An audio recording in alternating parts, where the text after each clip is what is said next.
میں اپنے ان تمام نگراں حضرات سے بڑے ہی ادب و احترام کے ساتھ درخواست کرتا ہوں کہ وہ ذرا سی زحمت برداشت کر لیں اور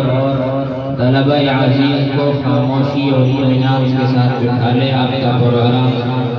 کچھ ہی لمحوں میں اختتام پذیر ہوا چاہتا ہے۔ تمام طلبہ باتیں کر رہے ہیں، طلبہ عزیز کے اوپر اس کا بہت اچھا اثر پڑ رہا ہے، اس لیے جب آپ اپنی اچھی طریقے سے نہیں سنیں گے تو پھر ان کے اوپر کیا اثر ہوگا۔ وہ ذرا سی زحمت برداشت کر رہے ہیں۔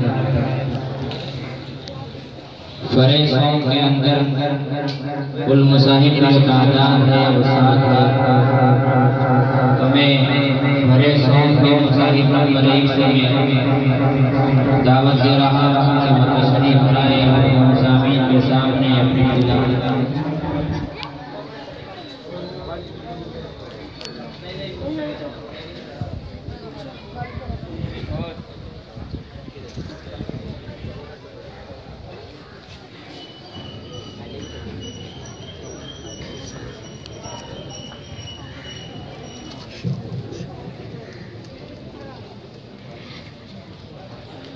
ومن الناس من يعبد الله على حق فإن أصابه خير اطمأن به أعوذ بالله من الشيطان الرجيم بسم الله الرحمن الرحيم ومن الناس من يعبد الله فإن أصابه خير اطمأن به وإن أصابته فتنة انقلب على وجهه خسر الدنيا والآخرة ذلك هو الخسران المبين يدعو من دون الله ما لا يضره وما لا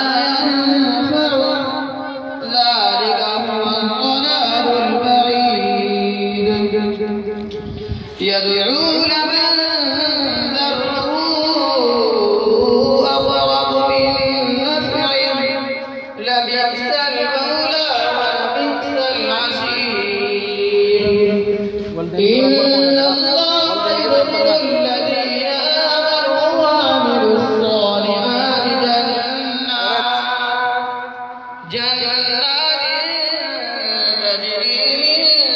تحتها الأنهار إن